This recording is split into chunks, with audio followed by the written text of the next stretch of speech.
So next सब topic है हमारा how is federalism practised. Means जो संघवाद है वो हमारे इंडिया में कैसे अप्लाई हुआ। Constitutional provisions are necessary for the success of federalism but these are not sufficient.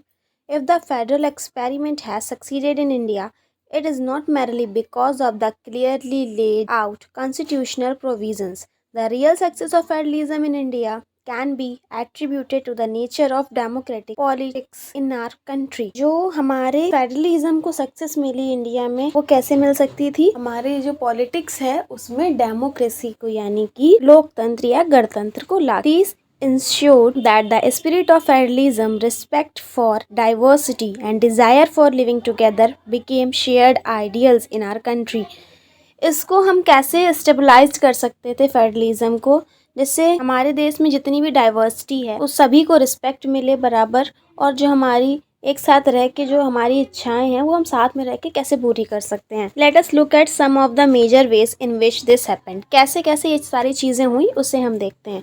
Linguistic states means जो भाषाई राज्य थे। The creation of linguistic states was the first and a major test for democratic politics in a country. जो linguistic state यानी कि भाषाई राज्य का जो गठन था हमारे इंडिया में वो मेजर टेस्ट था हमारे डेमोक्रेटिक पॉलिटिक्स का। If you look at the political map of India when it began its journey as a democracy in 1947 and that of 2019, you will be surprised by the extent of the changes. Many old states have vanished and many new states have been created. Areas, boundaries and names of the states have been changed. हम अगर India के अपने political map को देखते हैं तो हमारी जो डेमोक्रेसी की जर्नी है वो कब शुरू होती है, 1947 जब हमें इंडिपेंडेंस मिली थी, और वहाँ से लेके 2019 तक का हम देखते हैं तो यहाँ पे बहुत सारे चेंजेस हुए हैं। जैसे कि कई सारे जो पुराने राज्य थे वो ख़त्म हो गए या उनको किसी दूसरे राज्य में मिला दिया गया है, या दो राज्यों को मिला के नया राज्य बना दिया गया है, या फिर कुछ नए स्टेट बनाए गए जैसे कि Telangana 2014, you all remember that, and areas, boundaries और नेम ये सारे चेंज किए गए हैं स्टेट के। In 1947 the boundaries of several old states of India were change in order to create new states. 1947 में क्या था, जो हमारे पुराने राज्य हैं उनकी बाउंड्रीज को चेंज किया गया जिससे कि नए राज्य बनाए जा सकें। This was done to ensure that people who speak the same language lived in the same state. Some states were created not on the basis of language but to recognize differences based on culture, geography. Means कुछ state ऐसे थे जिनको language के according बनाया गया, वहाँ पे रहने वाले लोगों के अकॉर्डिंग नाम दिए गए, और कुछ स्टेट ऐसे थे जिनमें लैंग्वेज इक्वल थी लेकिन वहाँ पे जो डिफरेंट उनका कल्चर था उन सबको देख के जोग्राफी के अकॉर्डिंग उन स्टेट्स को क्या किया गया, स्टेबलाइज किया गया। These include states like Nagaland, Uttarakhand and Jharkhand. When the demand for the formation of a state on the basis of language was raised, some national leaders feared that it would lead to the disintegration of the country. The central government resisted linguistic state for some time, but the experience has shown that the formation of linguistic states has actually made the country more united. It has also made administration easier. जब अलग से linguistic state बनाने की demand की गई तो पहले तो जो हमारी सेंट्रल गवर्नमेंट है उसने सोचा कि अगर हम अलग से लिंग्विस्टिक स्टेट्स बनाएंगे तो हमारे यहाँ डिफ्रेंशिएशन हो जाएगा और हो सकता है कुछ टाइम बाद वो अपने एक अलग कंट्री के लिए मांग करें या डिमांड करें। तो उन्होंने पहले तो इस डिसीज़न को नहीं माना, लेकिन बाद में जब उन्होंने इस डिसीज़न को एक्सेप्ट करके लिंग्विस्टिक स्टेट बनाए तो उससे उन्हें पता चला कि हमारी इंडिया और भी ज़्यादा यूनाइटेड हो जाएगी या संगठित हो जाएगी। नेक्स्ट आता है language policy. A second test for Indian Federation is the language policy. Our constitution didn't give the status of national language to any one language. Hindi was identified as the official language, but Hindi is the mother tongue of only about 40% of Indians. Means second test हमारी Indian federation का क्या हुआ, जो language policy थी यानी कि भाषा के सिद्धांत जो थे। हमारे जो संविधान में जो नेशनल लैंग्वेज है उसे कोई एक लैंग्वेज को बनाया जाएगा ना, तो हिंदी जो है वो हमारी वो ऑफिशियल लैंग्वेज है, लेकिन जो हिंदी हमारी मदर टंग जहाँ पे हिंदी बोली जाती है वो केवल 40% इंडियंस हैं, बाकी अदर सबकी अलग अलग लैंग्वेजेस हैं। Therefore there were many safeguards to protect our other language beside Hindi. There are 21 other languages recognized as scheduled language by the Constitution. Hindi के अलावा जो 21 अदर लैंग्वेज हमारे इंडिया में हैं उन्हें कॉन्स्टिट्यूशन के तहत शेड्यूल्ड लैंग्वेज में रखा जाता है, शेड्यूल्ड लैंग्वेज की कैटेगरी में. A candidate in an examination conducted for the central government positions may opt to take the examination in any of these language. States to have their own official language. Much of the government work takes place in the official language of the concerned state. कई सारे state में जो है उनकी जो language होती है schedule language, उससे ऑफिशियल वर्क किया जाता है और हिंदी को प्रियोरिटी दी जाती है, लेकिन उनकी जो लैंग्वेज होती है उससे भी वर्क, कुछ गवर्नमेंट जो होते हैं ऑफिसेस के काम वो भी होते हैं. एंड जो कैंडिडेट्स होते हैं एग्जाम देने के लिए आते हैं तो उनके पास भी ऑप्शन रहता है कि वो अपनी मदर टंग को चूज करके उस लैंग्वेज में जिसमें वो प्रेफर करें उस लैंग्वेज में एग्जाम दे सकते हैं. Unlike Sri Lanka, the leaders of our country adopted a very cautious attitude in spreading the use of Hindi. According to the constitution, the use of English for official purpose was to stop in 1965. Sri Lanka की तरह ही हमारे यहाँ कुछ leaders थे, उन्होंने बोला कि हम हिंदी को ही यूज़ करेंगे ऑफिशियल पर्पस के लिए, और 1965 में उन्होंने इंग्लिश को ऑफिशियल पर्पस के लिए यूज़ करना बंद कर दिया. However, many non-Hindi speaking states demanded that the use of English continue. In Tamil Nadu, the movement took a violent form. कुछ ऐसे स्टेट थे जिन्होंने इस चीज़ का विरोध किया कि उन्हें हिंदी नहीं आती थी, हिंदी में वो इतना कंफर्टेबल नहीं थे क्योंकि उनकी एक मदर टंग होती थी.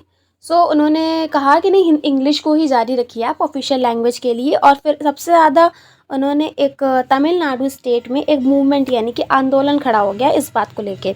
The central government responded by agreeing to continue the use of English along with Hindi for official purpose. फिर उसके बाद सेंट्रल गवर्नमेंट ने ये सारी चीज़ें देख के क्या किया, इंग्लिश के साथ हिंदी के साथ साथ इंग्लिश को भी ऑफिशियल लैंग्वेज में यूज़ करने का ऑर्डर दे दिया या फिर उसे मान लिया. Many critics think that this solution favored the English speaking elite. Promotion of Hindi continues to be the official policy of the government of India.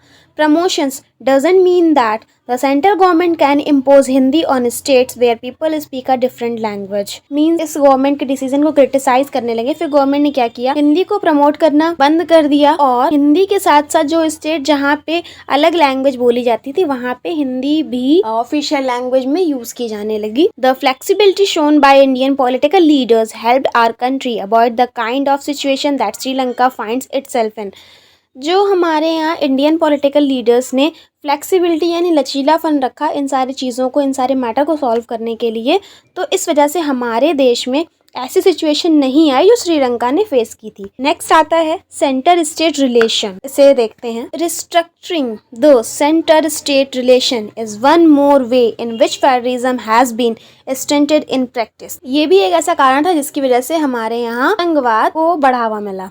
How the constitutional arrangement for sharing power work in reality depends to a large extent on how the ruling parties and leaders follow these arrangements.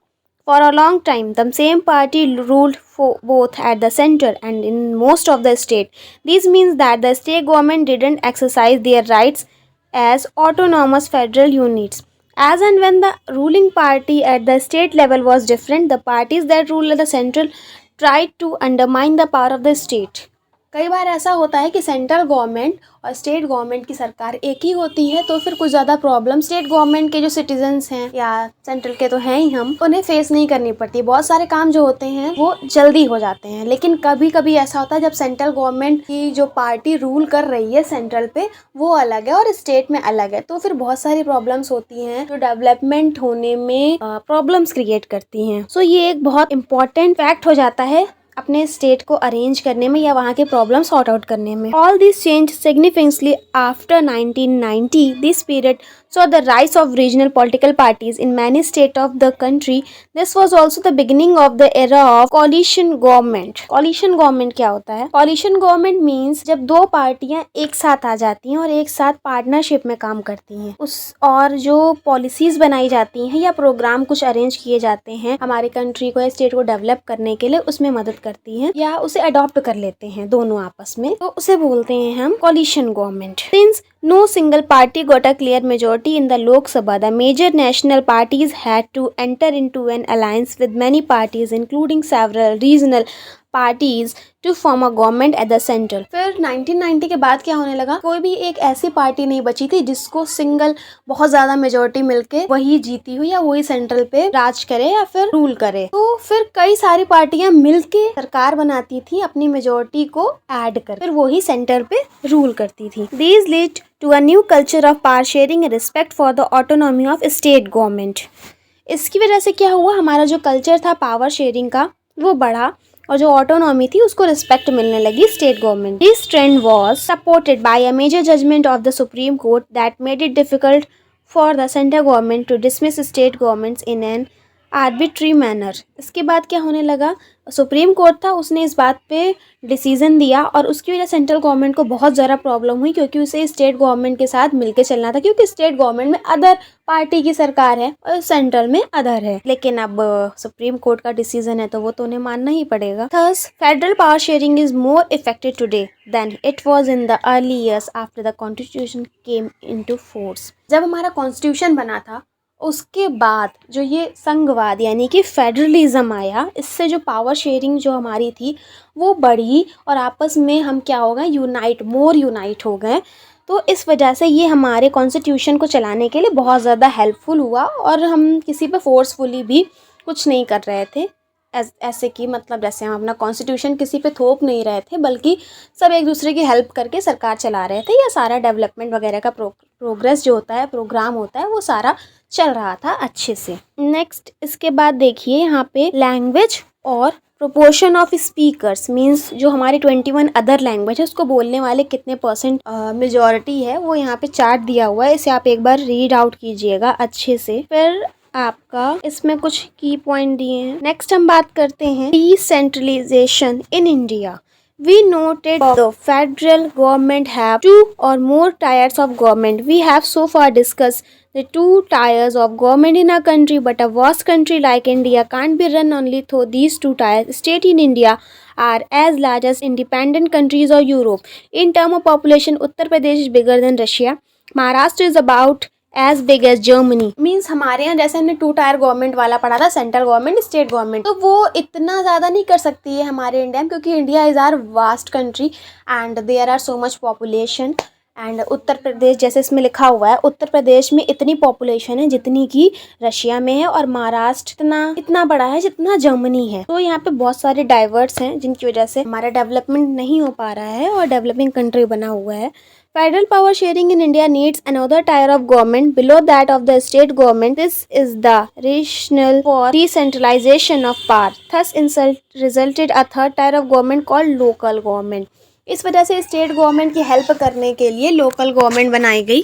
When power is taken away from central and state government and given to local government, it is called decentralization. जब central और state government की कुछ power local government को share की जाती है उसे बोलते हैं decentralisation. The basic idea behind decentralisation is that there are a large number of problem and issues which are best solve at the local level. कुछ ऐसे कई सारे प्रॉब्लम और इश्यूज होते हैं जो लोकल गवर्नमेंट अच्छे से शेयर कर सकती है।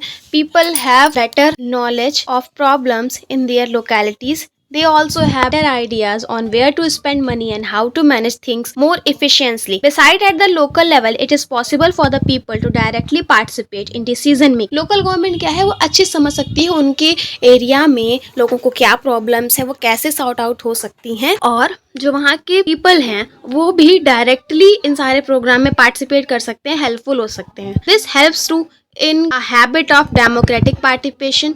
Local government is the best way to realize one important principle of democracy, namely local self government. Local government को हम self government भी कह सकते हैं क्योंकि हम इसमें directly participate कर सकते हैं, और democracy के जो important principles है वो भी इन पे। The need for decentralization was recognized in our constitution. Since then there have been several attempts to decentralize power to the level of villages and towns. जो हमारा डिसेंट्रलाइजेशन की नीड है उससे क्या हुआ, हमारे कॉन्स्टिट्यूशन को पहले से पहचान दी गई और इसके बाद कुछ ऐसे अटेम्प्ट किए गए जिससे कि जो पावर है उसको विलेज और टाउन में छोटे लेवल पे भी लोकल गवर्नमेंट को दी जा सके जैसे panchayats in villages and municipalities in urban areas were set up in all the state, but these were directly under the control of state government. जो विलेज में अर्बन एरियाज होते हैं वहाँ पे जो स्टेट कुछ पावर उनको देती है. Elections to these local governments were not held regularly. Local governments didn't have any power or resources of their own. Thus there was very little decentralization in effective terms. Local government के पास खुद की कोई power नहीं होती. जो state government उन्हें rule करती है वही वो करते हैं और वहाँ पे ऐसे रेगुलरली इलेक्शंस भी नहीं होते हैं. A major step towards decentralization was taken in 1992. The constitution was amended to make the third tier democracy more powerful and effective. 1992 में डिसेंट्रलाइजेशन को बढ़ाने के लिए कुछ स्टेप्स उठाए गए जो नीचे दिए हैं, मैं आपको बताती हूँ डिस्क्राइब करके. Now it is constitutionally mandatory to hold regular election to local government bodies. Local government में भी इलेक्शन कराए जाने चाहिए जैसे कि सेंट्रल और स्टेट गवर्नमेंट में होते हैं. Seats are reserved in the elected bodies and the executive heads of these institutions for the scheduled caste, scheduled tribes and other. जैसे कि सेंट्रल स्टेट गवर्नमेंट में रिजर्वेशन दिया गया है कुछ कैटेगरीज को, वैसे लोकल में भी दिया जाए जो पर्सन होते हैं उन्हें इलेक्ट करने के लिए. At least 1/3 of all position are reserve for women. Women के लिए 1/3 पोजीशंस रिजर्व की जाए. An independent institution called the state election commission has been created in each state to conduct panchayat and municipal election. Panchayat और municipal election भी कराए जाए. State government are required to share some parts and revenue with local government bodies. The nature of sharing varies from state to state. State government को भी कुछ power share करनी चाहिए local government को. Rural local government is popularly known by the name panchayati raj. जो गांव की जो लोकल गवर्नमेंट होती है उसे पॉपुलरली हम पंचायती राज के नाम से जानते हैं. Each village or a group of villages in some states has a gram panchayat. जो कुछ गांव होते हैं वहाँ पे ग्राम पंचायत का गठन किया जाता है. This is a council consisting of several ward members often called panch and a president और सरपंच. जो वहाँ का काउंसिल कंसिस्टिंग का मेन वार्ड मेंबर होता है उसे पंच, प्रेसिडेंट या सरपंच कहा जाता है. They are directly elected by all the adult population living that ward. वो डायरेक्टली जो वहाँ रहती है जनसंख्या उसके द्वारा इलेक्ट किया जाता है. It is the decision making body for the entire village. The panchayat works under the overall supervision of gram sabha. All the voters in the village are its members. It has to meet at least twice or thrice in a year to approve the annual budget of the gram panchayat and to review the performance of the gram panchayat. जो ग्राम पंचायत का मुखिया या पंचायत राज चुना जाता है उसके ऊपर state जो लोकल गवर्नमेंट होती है वो कुछ पावर देती है जिससे कि वो अपने विलेज का या टाउन का डेवलपमेंट कर सके. The local government structure goes right up to the district level. A few gram panchayats are grouped together to form what is usually called a panchayat समिति और ब्लॉक और मंडल. लोकल गवर्नमेंट जो होती है वो कुछ राइट्स देती है जिससे कि डिस्ट्रिक्ट लेवल पर भी वो जा सकें जिसे हम ब्लॉक या मंडल बोलते हैं. The members of this representative body are elected by all the panchayat members in that area. All the panchayat samitis or mandals in a district together constitute the जिला परिषद. इसके बाद इन सारे मेंबर्स डिस्ट्रिक्ट मेंबर्स को मिलकर जिला परिषद बनता है. मोस्ट मेंबर ऑफ द जिला Parishad are elected members of the Lok Sabha and MLAs of that district and some other officials of other district level bodies are also its members. इनको जो है इलेक्ट किया जाता है एमएलए के द्वारा. जिला परिषद chairperson is the political head of जिला परिषद. जिला परिषद चेयरपर्सन जो होता है वो जिला परिषद का हेड होता है. Similarly local government bodies exist for urban areas as well. Municipalities are set up in town. Big cities are constituted into municipal corporation. Both municipalities and municipal corporation are controlled by elected bodies consisting of people's representative. जो cities होती हैं वहाँ पे municipalities और municipal corporation मिलके सारी चीजें handle करते हैं और वो भी elected होते हैं वहाँ की population के द्वारा. Municipal chairperson is the political head of the municipality. Municipal chairperson जो होता है municipality का head होता है. In municipal corporation such an officer is called the mayor. में जो officer होता है उसे बोलते हैं mayor. This new system of local government is the largest experiment in democracy conducted anywhere in the world. ये जो नया सिस्टम लोकल गवर्नमेंट का हम लोगों ने चालू किया है, मीन्स इंडियन गवर्नमेंट में, वो एक बहुत ही बड़ा एक्सपेरिमेंट है डेमोक्रेसी को सुधारने के लिए पूरे वर्ल्ड में। There are now about 36 lakh elected representatives in the panchayat and municipalities ETC all over the country. हमारे पूरी इंडिया में 36 लाख से ज्यादा भी इलेक्टेड पंचायत और म्युनिसिपैलिटी के मेंबर्स हैं। This number is bigger than the population of many countries in the world. ये संख्या इतनी ज्यादा है जो कई सारे देशों की जनसंख्या से भी ज्यादा है। Constitutional status for local government has helped to deepen democracy in our country. It has also increased women's representation and voice in our democracy. इसकी वजह से क्या हुआ है, हमारी जो लोकल गवर्नमेंट का स्टेटस है वो संवैधानिक रूप में बहुत ज्यादा हेल्पफुल रहा है हमारी डेमोक्रेसी के लिए, हमारी कंट्री के डेवलपमेंट के लिए। और इसकी वजह से जो हमारी देश की महिलाएं हैं उन्होंने बहुत ही अच्छा रिप्रेजेंटेशन दिया है, जिससे कि उनकी वैल्यू और उनकी आवाज को भी लोकतंत्र में सुना जाने लगा। मीन्स उनके भी जो उनके निर्णय या उनके फैसले होते हैं उनको भी मेजोरिटी दी जाने लगी। At the same time there are many difficulties while elections are held regularly and enthusiastically, gram sabhas are not held regularly. वैसे ही कुछ और प्रॉब्लम्स भी हैं इस समय, जैसे कि कुछ इलेक्शन जो हैं वो होते रहते हैं रेगुलरली, मीन्स लगातार होते रहते हैं, एक प्रोसेस उनका कंफर्म रहता है कि ये इलेक्शन होने हैं। उसी जगह जो हमारे पंचायत के या ग्राम सभा के इलेक्शन है वो रेगुलरली नहीं कराए जाते हैं, वो बस ऐसे ही जो वहाँ का मेन होता है या बहुत ही ज़्यादा पॉपुलर पर्सन होता है उसे बना दिया जाता है। Most state governments have not transferred significant powers to the local government. और कई सारे स्टेट भी हैं, स्टेट गवर्नमेंट जो है वो कई सारी जो उनकी पावर होती है वो लोकल गवर्नमेंट को नहीं प्रोवाइड करती जितनी उन्हें देनी चाहिए। nor have they given adequate resources. We are thus still a long way from realizing the ideal of self government. बहुत सारी ऐसे resources हैं जो हम local government को, state government, कई सारे states नहीं provide करते हैं, जिसकी वजह से हमें काफ़ी समय लगेगा अपने इंडिया को डेवलप करने में या सेल्फ गवर्नमेंट का आइडियल जो है उसे बनाने के लिए सेल्फ गवर्नमेंट को। सो इस चैप्टर की आप समरी खुद से एक बार रिकॉल करिएगा और इस चैप्टर को एक बार फिर से रीड आउट कीजिएगा, जिससे कि आपके और भी जो डाउट्स हैं वो आ सके, और उन डाउट्स को आप नोट डाउन करके हमें कमेंट सेक्शन में मेंशन कीजिएगा, जिससे कि आपके डाउट्स को हम और भी किसी शॉर्ट वीडियो के थ्रू एक्सप्लेन कर वो डाउट्स क्लियर करें। सो अगर आपको हमारी ये वीडियो अच्छी लगी हो तो प्लीज़ हमारे चैनल को सब्सक्राइब करिए, बेल आइकन को प्रेस कीजिए, जिससे कि हमारे जो लेटेस्ट वीडियोस आते रहते हैं उनकी नोटिफिकेशन आपको जल्दी से जल्दी मिल सके, और उसकी हेल्प से आप अपनी स्टडी को और बेटर वे में ले जा सके, और आपके जो फ्रेंड्स हैं उनको भी आप ये वीडियो और हमारा चैनल रेफर कर सकें, जिससे कि वो सेल्फ स्टडी बहुत अच्छे से कर सकें। So thanks everyone for watching our video.